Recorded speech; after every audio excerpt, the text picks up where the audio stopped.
Assalamualaikum warahmatullahi wabarakatuh. Yang saya hormati guru-guru dan teman-teman, marilah kita panjatkan puji syukur atas rahmat Allah yang telah diberikan sehingga kita dapat bertemu di webinar yang akan membahas seputar COVID-19. Perkenalkan, saya Anissa Nur Fajriati dari kelas 10 MIPA Unggulan 7. Di sini saya akan menjadi host atau selaku tuan rumah. Pertama-tama, saya akan menyebutkan peraturan yang harus ditaati saat acara berlangsung, yaitu yang pertama, peserta harus menyalakan kameranya. Yang kedua, mematikan mikrofon dan menyalakannya jika ada yang ingin ditanyakan ketika sesi tanya-jawab berlangsung. Dan yang ketiga, mengisi link absensi yang telah diberikan. Lalu, saya akan memaparkan susunan acara yang akan kita laksanakan. Yang pertama, pembukaan. Yang kedua, perkenalan yang dilakukan oleh moderator. Yang ketiga, pemaparan materi. Yang keempat, sesi tanya-jawab. Dan yang kelima, penutupan. Itulah susunan acara seminar yang tentang COVID-19 yang selanjutnya akan saya serahkan kepada moderator selaku pemandu acara. Terima kasih. Terima kasih Anissa atas pembukaannya. Nah, masih pada semangat nggak nih? Walaupun tadi ada kendala sedikit, jadi ya harus tetap semangat. Pada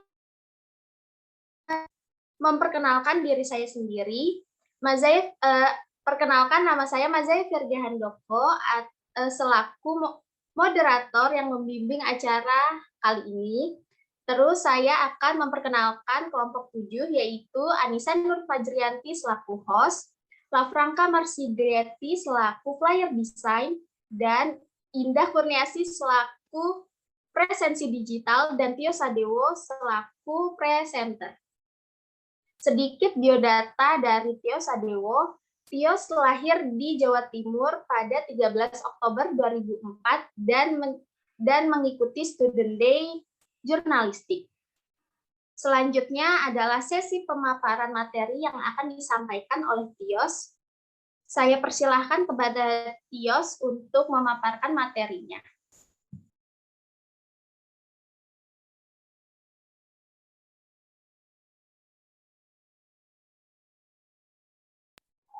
Baik, saya Sadewo akan menjelaskan tentang materi hari ini. Bisa tolong dijadikan host.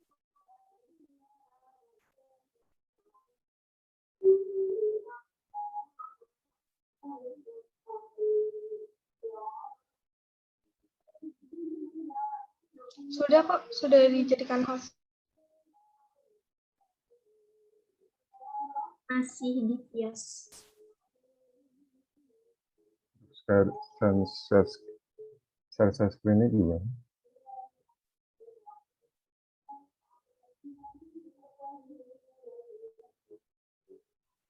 Tios tolong dijadikan host saya.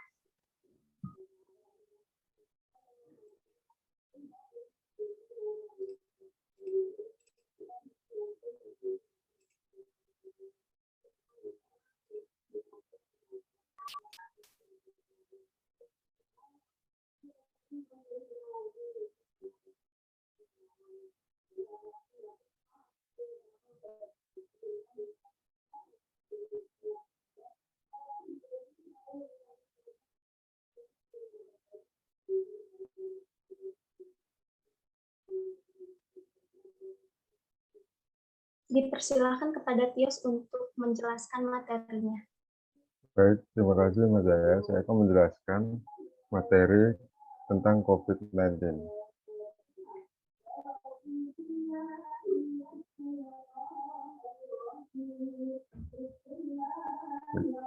Apa itu COVID-19?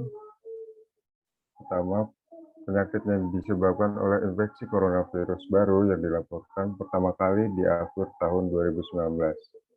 Pertama dilaporkan sebagai pneumonia misterius di Wuhan, Cina, pada 31 Desember 2019. Pneumonia peradangan di paru-paru yang disebabkan oleh patogen seperti yang berikut.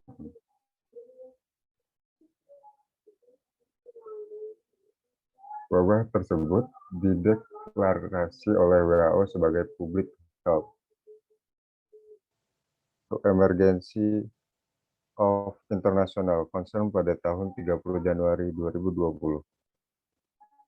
Pada 11 Februari 2020, WHO, nama resmi tersebut yaitu SARS-CoV-2, nama penyakitnya COVID-19 di seluruh dunia. Kasus tersebut bertambah di berbagai negara dan di luar Cina.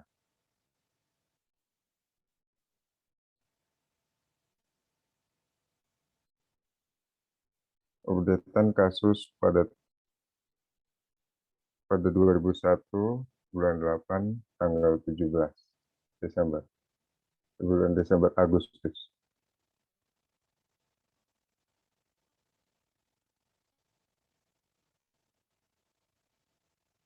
Kuman penyebab coronavirus. Coronavirus atau coronavirus 2019 nCoV SARS-CoV-2 severe acute respiratory syndrome coronavirus 2 virus zoonotik transmisi dari hewan ke manusia, bersirkulasi di hewan seperti unta, kucing, kelelawar, musang, dan yang lainnya. Wabah coronavirus sebelumnya, SARS,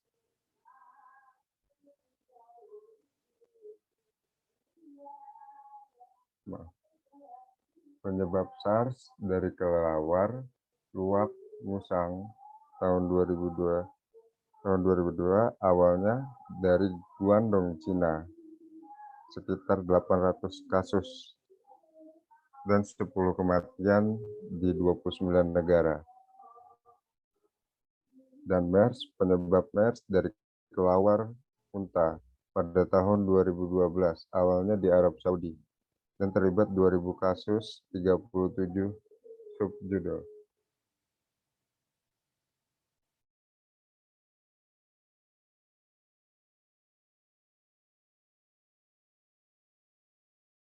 Hoax dan fakta tentang COVID-19.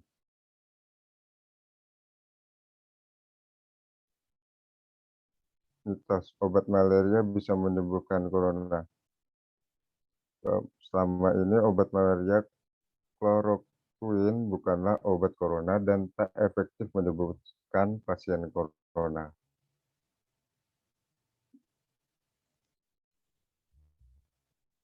Mitos, minum alkohol dapat mencegah penularan corona. Faktanya, konsumsi alkohol tak terbukti bisa mencegah corona. Alkohol hanya disarankan sebagai bahan hand sanitizer untuk mencuci tangan ketika tak ada akses ke air dan sabun. Mitos, orang tidak bisa kena virus corona lebih dari sekali. Faktanya, masih ada potensi terjangkit corona sembuh, meski kemungkinannya lebih kecil.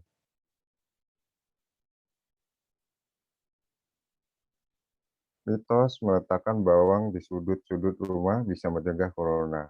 Faktanya, tidak ada bukti praktik ini dapat membunuh corona. Dan yang terakhir, mitos obat kumur bisa membunuh virus corona. Dan faktanya tidak ada penelitian yang membuktikan obat kumur dalam mematikan corona. Hasil analisis data tentang COVID-19. Hasil analisis data tentang coronavirus menunjukkan bahwa COVID-19 memiliki angka kematian sekitar 2 atau 3%, jauh lebih rendah dari wabah lain, seperti SARS, MERS, swine flu. Dan kita tidak perlu panik, tapi tentunya tetap waspada. Di manakah saya bisa mendapatkan media edukasi dan informasi serta situasi perkembangan tersebut? Sumber info valid agar tidak mudah terjebak hoax. Pemerintah juga telah menunjukkan jubir resmi untuk penanganan corona, yakni Dr. Ahmad Yuryanto yang menjabat sebagai Sesditjen P2P Kemenkes. Informasi tentang media KAI atau suatu perkembangan COVID-19 dapat diakses melalui Halo Kemenkes, Hotline Emergency Operation Center, dari Twitter Kemenkes RI, Facebook Kementerian Kesehatan RI, dan Instagram Kemenkes RI, website WHO INT, dan www.infeksimergensi-kemenkes.id, dan www.sehatnegeriku-kemenkes.id.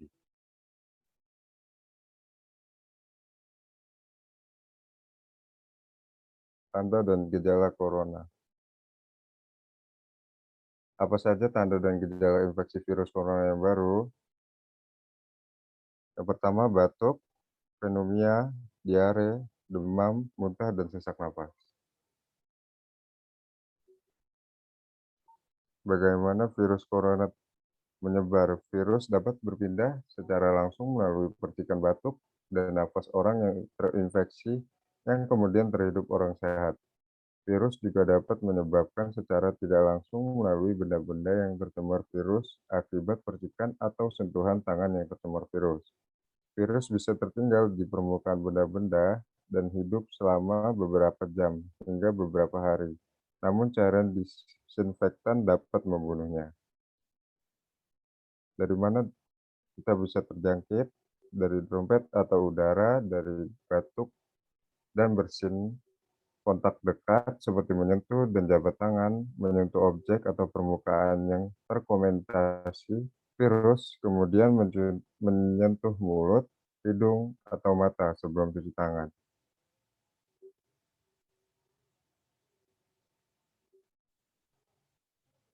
Untuk pencegahan, mencuci tangan rutin dengan sabun dan air atau hand sanitizer, terutama setelah batuk, bersin, atau menggunakan toilet, sebelum menyiapkan makanan, dan setelah kontak dengan pasien atau barang personal pasien.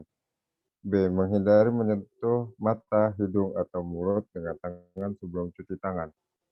C. Gunakan masker medis bedah di keramaian. D. Menghindari kontak dekat dengan orang yang sakit dan barang personalnya, dan gunakan masker bila merawat orang sakit. Pencegahan kedua,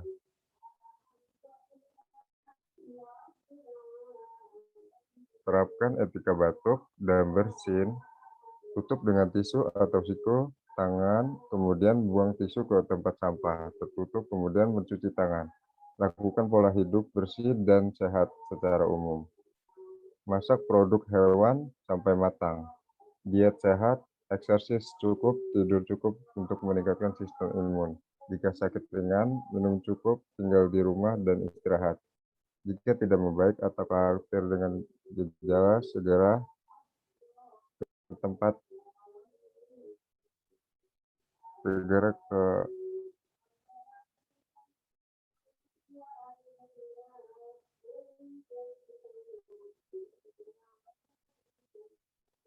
cuci tangan, cara ampuh mencegah transmisi COVID. Tidak hanya COVID-19, tapi juga berbagai penyakit flu dan berbagai penyakit lainnya. Tapi, cuci tangan harus baik dan benar. Seluruh permukaan, durasi 20-30 detik. Menyanyikan lagu Happy Birthday. 2 kali menyanyikan lagu Happy Birthday. Rekomendasi WHO, 6 langkah cuci tangan, hand sanitizer jika tidak terlihat kotor, atau sabun dengan air jika di tangan terlihat kotor atau bernoda.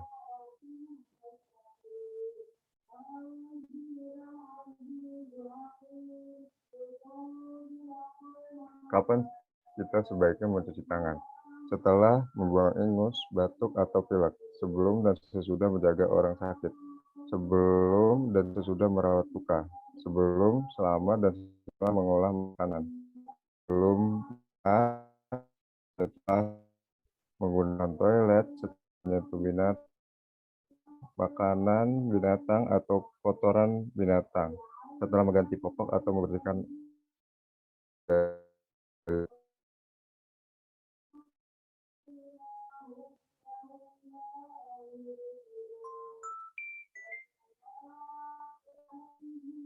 Berikut adalah rekomendasi 6 langkah cuci tangan dari WHO. Basahi kedua tangan dengan air, kemudian kedua tangan setiap tangan menggunakan telapak tangan lupa. 3. Tangkup kedua jari dengan menyatukan dan jempol genggam oleh tangan sebelahnya. 6. Bersihkan ujung-ujung jari dengan menggunakan telapak tangan sebelahnya. Cuci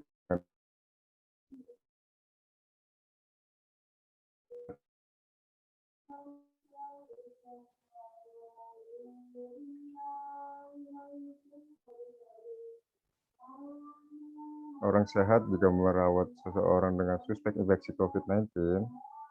Satu orang sehat jika merawat seseorang dengan suspek infeksi COVID-19. 2. Jika memiliki gejala batuk atau bersin. 3. Masker efektif hanya jika dikombinasikan dengan hand sanitizer. 4. Mengetahui cara penggunaan dan pembuangannya dengan baik dan benar. Jenis vaksin di Indonesia.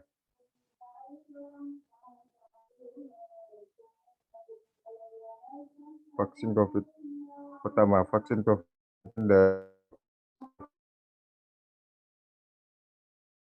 tersedia di Indonesia.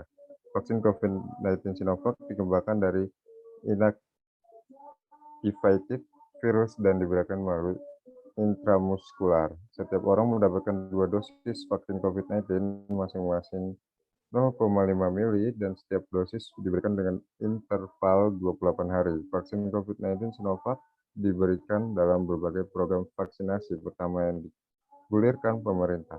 Vaksin COVID-19 Sinovac ini juga dinyatakan aman untuk anak-anak khususnya usia 12 sampai 18 tahun. Kedua, COVID-19 AstraZeneca. Vaksin COVID-19 AstraZeneca ini memiliki platform berupa viral vektor non-replicating dan diberikan dalam 2 dosis. Vaksin COVID yang hingga 12 minggu. Vaksin COVID-19 AstraZeneca telah mendapatkan EUA dari Badan Pengawas Obat dan Makanan (BPOM) pada 22 Februari 2021 dengan nomor EUA 58.100.13A143A1. Selain itu, vaksin COVID-19 AstraZeneca ini juga diklaim ampuh melawan virus corona, varian Delta, dan Karda. Maaf, Tios, waktunya tinggal 1 menit lagi. Baik. Ini kita langsung ke terakhir saja. Pencegahan penularan di kendaraan umum.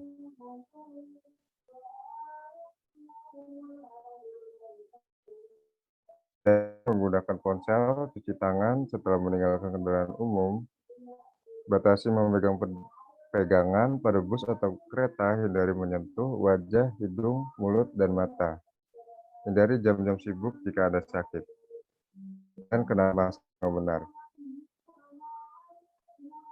Jangan lupa jaga kesehatan mental. Wajar untuk merasa sedih, katakan bila selama terjadi krisis.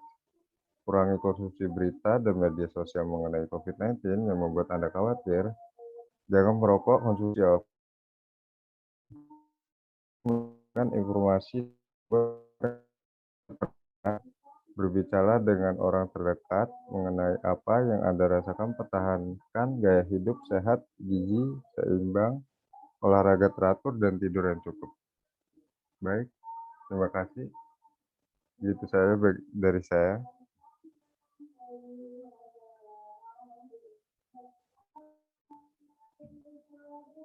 Terima kasih kepada Tios atas materi yang sangat berguna untuk kita ke depannya.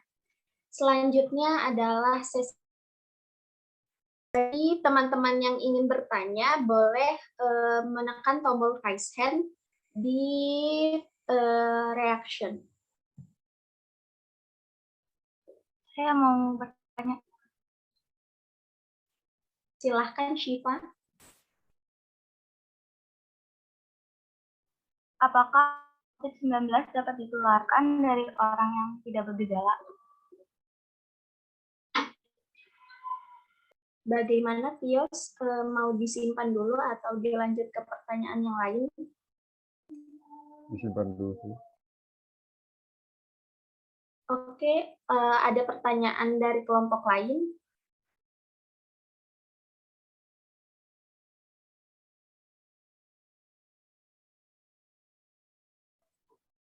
Iya, Zahira. Assalamualaikum warahmatullahi wabarakatuh. Perkenalkan, nama saya Zahira Fatabina, saya dari kelompok 1.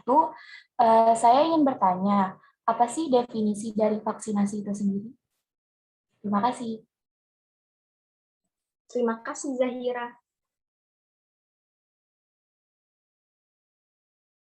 Iya, Raffi.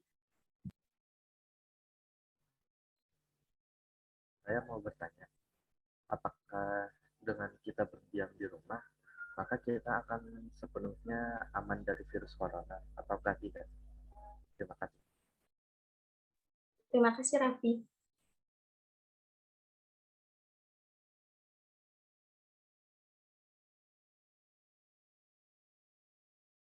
Iya, Krisna. Ya, jadi saya dari kelompok 3, saya mau bertanya ya. Jadi pertanyaannya itu adalah, kalau misalnya kita di dalam ruangan nih, misalnya kita di dalam ruangan dan ventilasi itu terbuka, terus di dalam ruangan tersebut tidak banyak orang, apakah kita menggunakan masker atau tidak? Oke, terima kasih, Pertanyaannya. Krisna. Oke.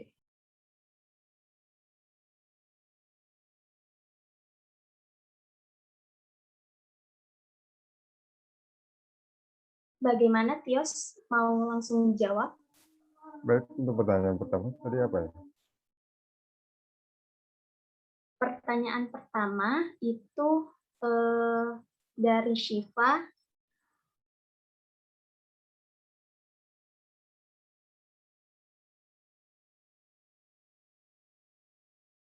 Untuk pertanyaan apa?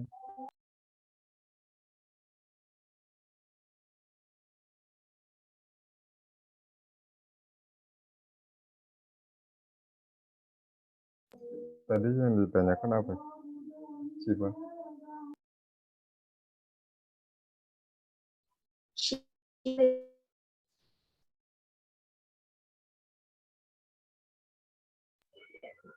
Apakah COVID-19 dapat ditularkan dari orang yang tidak bergejala?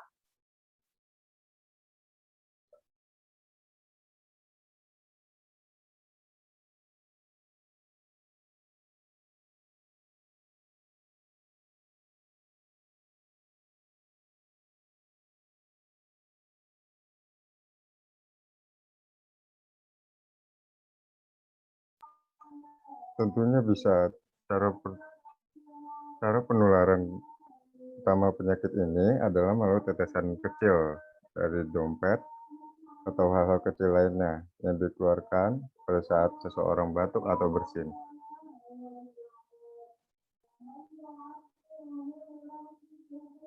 Bagaimana, Syifa? Sudah puas dengan jawabannya? Iya, terima kasih.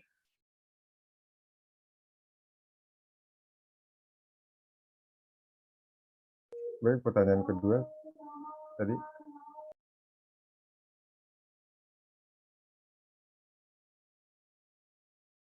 Apa yang dimaksud dengan vaksinasi?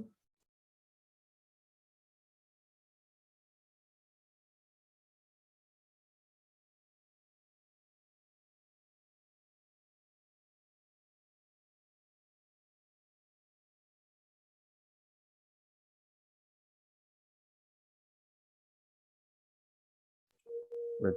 Vaksinasi adalah pemberian vaksin dalam rangka menimbulkan atau meningkatkan kekebalan seseorang secara aktif terhadap suatu penyakit. Baik, itu saja.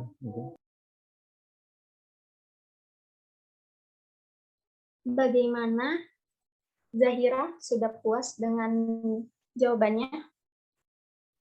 Sudah, terima kasih.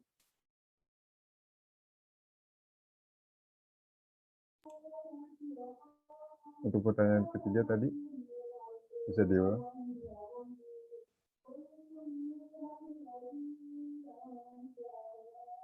Bagaimana jika ventilasi udara dibuka dan sirkulasi udara baik? Apakah orang yang di dalam ruangan tersebut harus memakai masker atau tidak? Oh, baik. Walaupun ventilasi udara dibuka dan sirkulasi udara bagus, tapi tetap saja kita harus memakai masker untuk menjaga satu sama lain.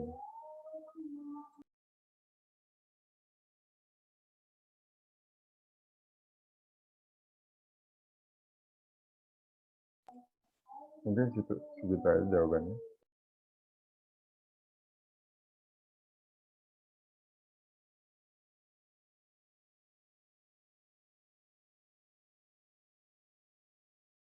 Untuk jawaban Raffi tadi bisa diulang?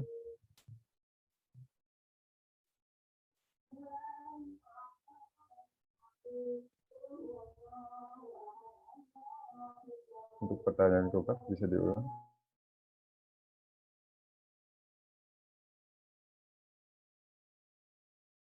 Terima kasih kepada yang sudah bertanya. Selanjutnya adalah kesimpulan dari webinar kali ini.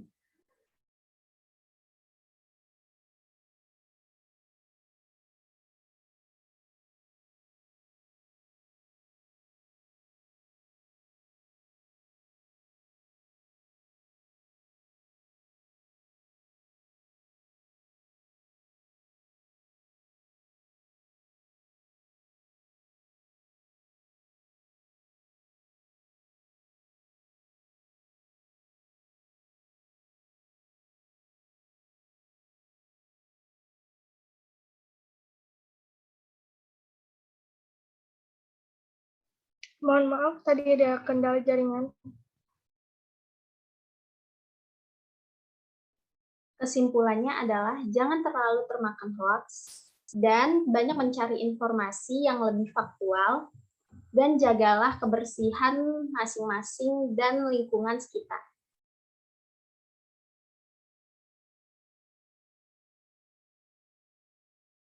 Tak terasa webinar kali ini sudah di penghujung acara.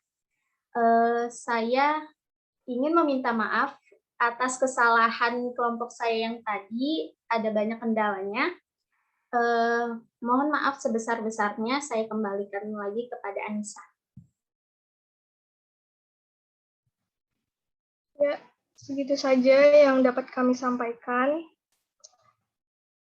Terima kasih atas perhatiannya. Diingatkan lagi untuk mengisi link absensi. Mohon maaf atas segala kekurangannya. Semoga ilmu yang kita dapat saat ini dapat bermanfaat. Wassalamualaikum warahmatullahi wabarakatuh. Waalaikumsalam warahmatullahi wabarakatuh. Waalaikumsalam warahmatullahi wabarakatuh. Waalaikumsalam warahmatullahi wabarakatuh.